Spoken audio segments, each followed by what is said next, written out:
characters in that, and I think that you just have to find it or create it for yourself, and that's okay too. It's, you know, it makes things more interesting. Thanks to the weighty roles that she'd had since Spider-Man 1 and her passionate relationship with Jake, Kirsten brought a really fresh intensity and dynamism to the sequel, Spider-Man 2. Now, there were some troubles before the film actually started shooting because it looked like Tobey Maguire wouldn't be able to take part in the film because of back injuries. And at one point there was even talk of Jake Gyllenhaal doing the role instead because the two actors looked pretty similar. But Tobey was back on board, they were all together, and the new film, Spider-Man 2, managed, unlike most sequels, to have even more strength and dynamism than the first.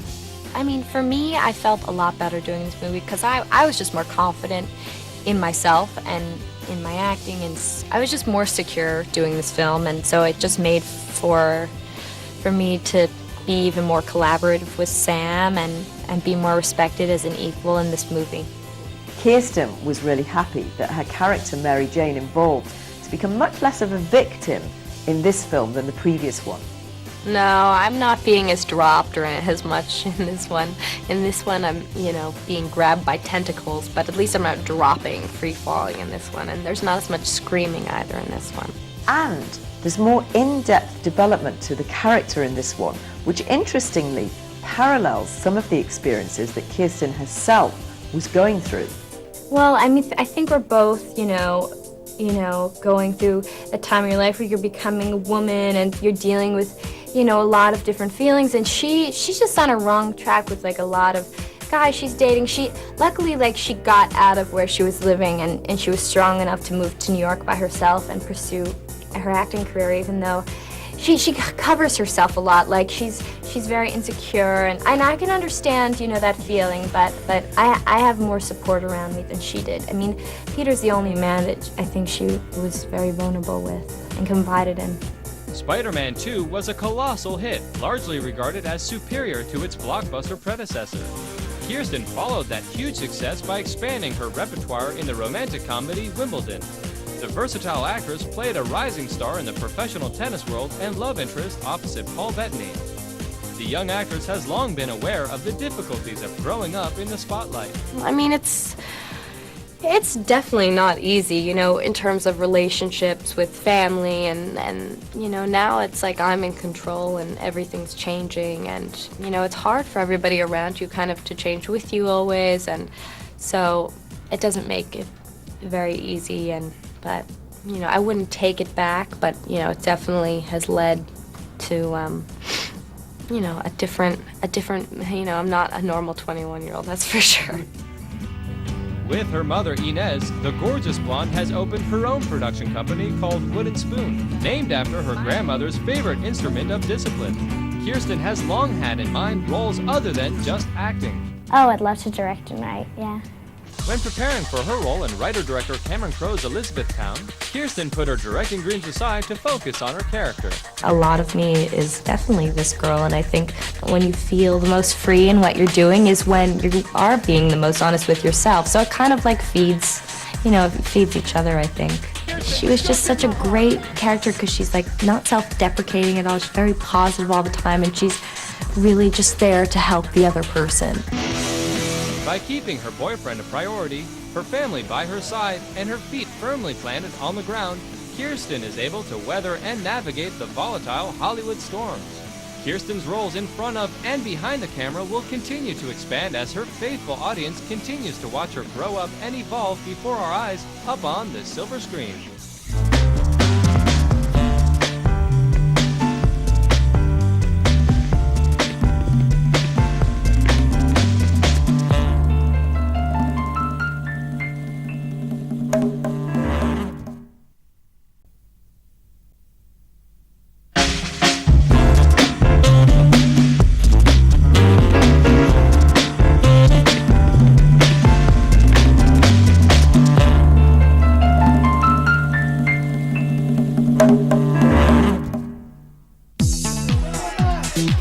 Leonardo DiCaprio, the all-American boy with the Renaissance name, has defied easy definition. An intense and chameleon-like actor, Leonardo went into acting as a way to escape his impoverished childhood. It was by chance that he had a precocious talent. He never dreamed how well he would succeed. It all started when Ermeline DiCaprio and her husband George were strolling through the Uffizi Gallery in Florence, Italy. She was in front of a fantastic painting by Leonardo da Vinci when she suddenly received a swift kick from her unborn baby, and she took it as a sign. On November 11th, 1974, Leonardo DiCaprio was born in Hollywood. Leonardo's family was dirt poor, and this really motivated the young boy to get out of his meagre circumstances and do better in his own life. When he was just a little boy, Leonardo appeared on his own favourite TV show, Romper Room, and he was nearly kicked off the set because of his disruptive behaviour, something that was actually to show up later in life. The experience did nothing, however, to dampen his enthusiasm for acting. Acting is the only sure bet that I've ever had, the only thing that I've ever really known that I've wanted to do. And cut. When an agent recommended that Leonardo was far too fancy a name, he suggested that the actor call himself Lenny Williams, much more American-friendly, apparently. Leonardo, good for him, said no, stuck to his exotic name, and despite it, did remarkably well. He starred in the spin-off TV series Parenthood. He appeared in only 3 episodes, but the word was already out. There was a new hot talent in town. In 1991, the 16-year-old hit the silver screen for the first time in the B-film Critters 3.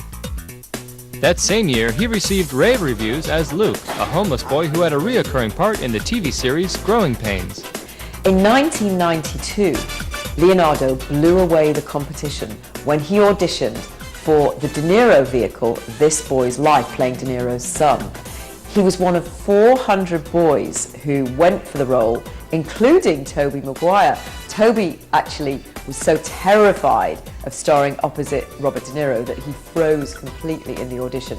Leonardo snagged the role, but because by then the 2 boys had made friends, he actually scored Tobey a small role in the film.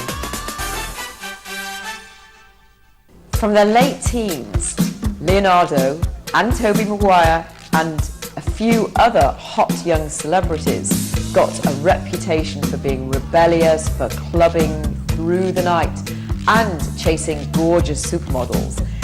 The list of Leo's conquests goes on, and I have to say his frequent attendance at fashion shows all over the world didn't really have anything to do with his own interest in designer wardrobe, but much more with the gorgeous women who were wearing the clothes.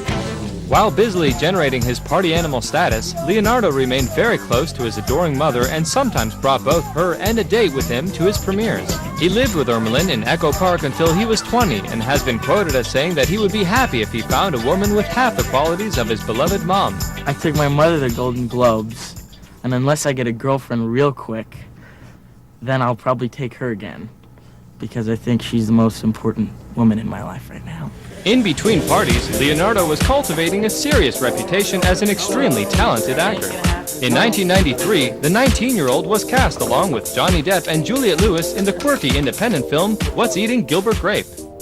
Leonardo positively disappeared into his character, the mentally handicapped Arnie, so much so that when they were looking through the shots, frame by frame, the director, Lasse Hallström, could never find anywhere at all where he dropped out of character, even after he called cut.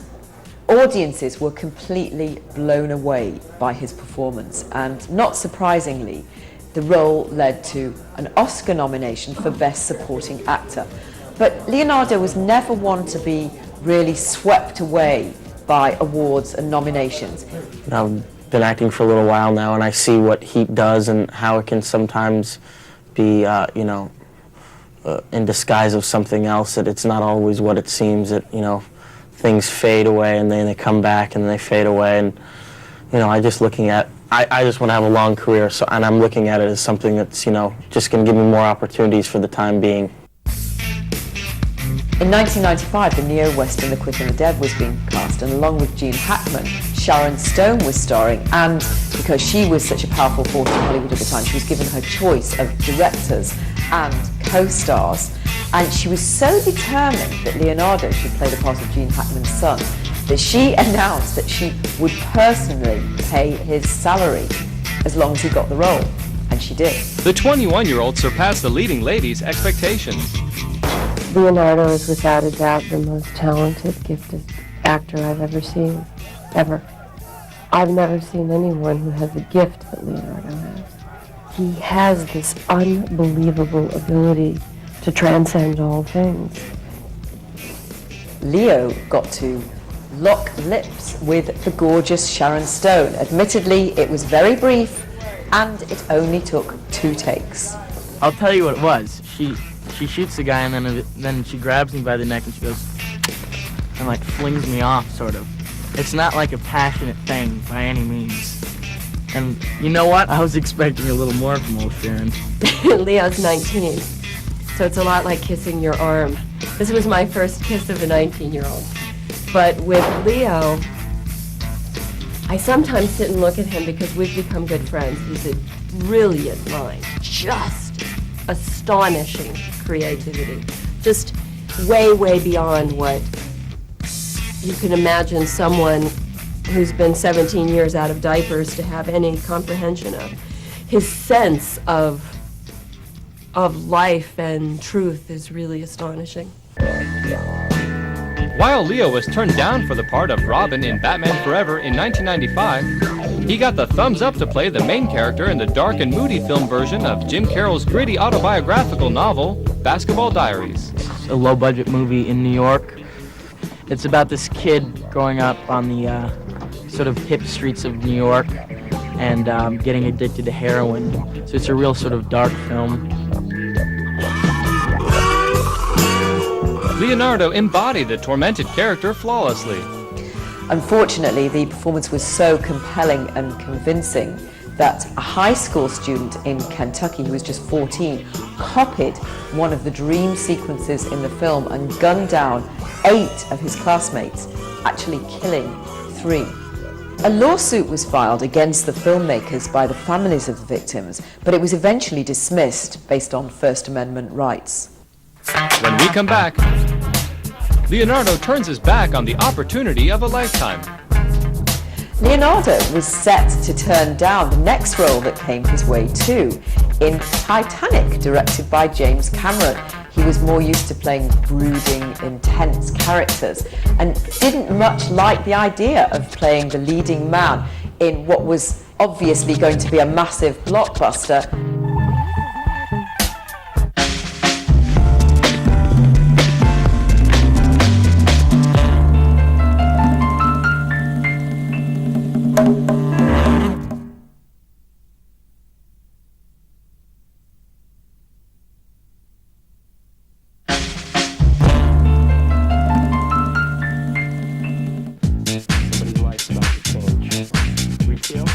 During a screen test with Kate Winslet, Leonardo refused to read some of the lines of Jack Dawson, his character, seriously. It didn't matter a bit because Cameron and Kate both realised his potential. Kate was so intent on having Leo as her leading man that she personally sent him a single rose signed Your Rose, the name of the character. She and Cameron worked relentlessly on the start to try and get him to sign on the dotted line, and finally he gave way and agreed to take on what was to become his first multi-million-dollar part. Titanic went on to be the highest-grossing film of all time. It was nominated for 12 Academy Awards and won 11. Although Leonardo was not nominated for an award, the role as Jack Dawson had a catapulting effect on his career. I wouldn't give it up, the opportunities that I've been given from that movie up for anything. It's given me great opportunities, and so I'm thankful for that. But with Titanic fame came Titanic trouble. From early on, Leonardo seemed to be chased by legal tangles. 1995, Leonardo, Tobey Maguire and a few other young actors decided to improvise in front of the camera, or so they thought. A feature-length drama, Don's Plum, was put together which was full of crude talk and bad language. And Leonardo and Toby decided to sue the filmmakers, claiming they never agreed to take part in a full-length feature film. In 1998, Leonardo sued Playgirl magazine over their plans to publish nude pictures of him. The origin of the picture was unclear and may have been clandestinely snapped during a love scene on a movie. The magazine reportedly paid an undisclosed amount to DiCaprio in damages. Between and among legal battles, in 1998, Leonardo was cast in another period piece, the historically based film called The Man in the Iron Mask. The film was shot in France with the legendary French actor Gérard Depardieu. No, I was very impressed by Leonardo because he's, at that time he's 22 years old.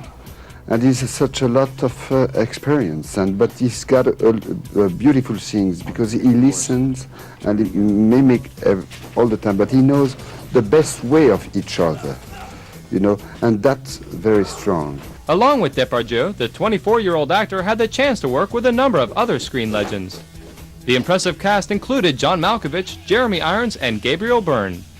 The interesting thing was, you know, going into a situation, not really knowing any of them at all, and knowing their work completely and admiring them, and sort of realizing that they all must have completely different processes, and how sort of all these great processes and all these great actors would get together, and if they would get along, or if it would be any kind of you know, weird ego problems or whatnot. And you know, right away everyone recognized, I think everyone was honored to be with each other, you know what I mean? We all felt, I certainly felt honored to be there, and you know, sitting amongst all these guys, acting with them.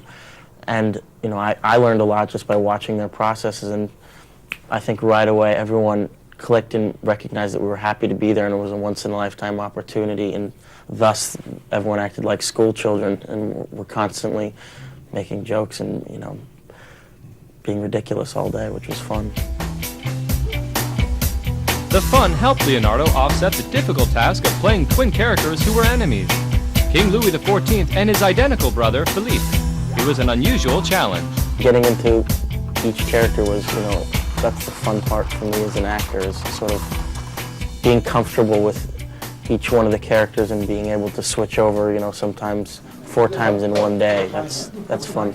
The film had a good opening weekend, probably due to Leonardo's colossal popularity still flying high off Titanic. But quickly, the ticket sales dropped off. Fortunately, Leo could forget about the box office disappointment by basking in the idealistic setting of his next big movie, The Beach. Shot on the exotic Pai Pai Island in Thailand, the 26-year-old was ready for something new. Something about the character struck a chord in me, something about the story struck a chord in me. I loved this idea of this young man going off in search of a real tangible emotion, a real experience, rather than, you know, everything being so structured in his life. It wasn't just the character that appealed to Leonardo, it was also the political underpinnings of the story that rang true for him. In many ways, the idyllic setting made the shoot more like a vacation than work. Unfortunately, the film sank at the box office.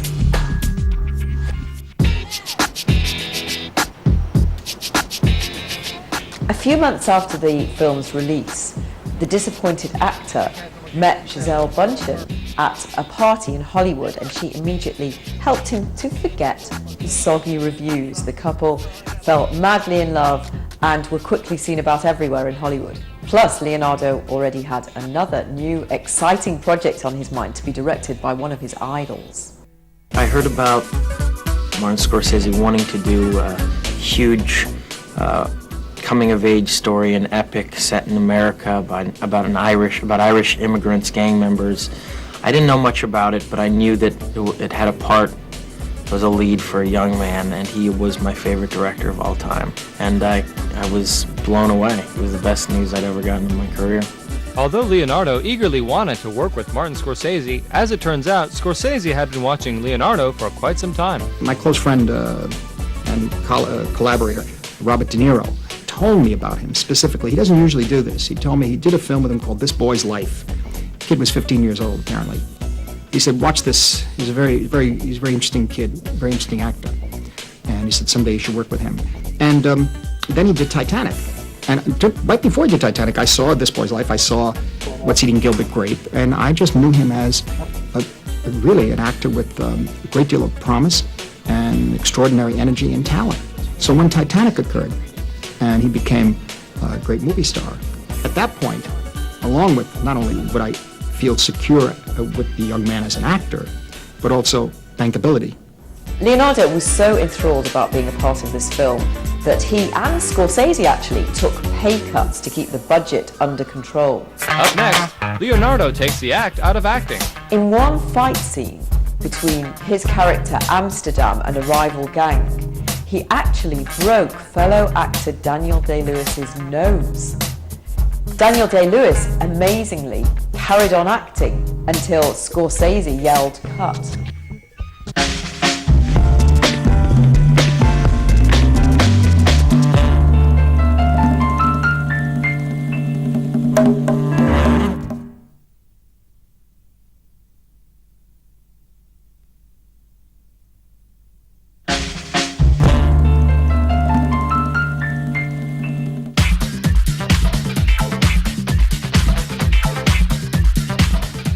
Leonardo clearly has a soft spot for dark environments and films with edgy characters, so Gangs of New York was perfect for him. To be honest, I mean, this was almost like a circus of freaks down there. Only if you were very courageous you would go down there. People were half drunk on the worst types of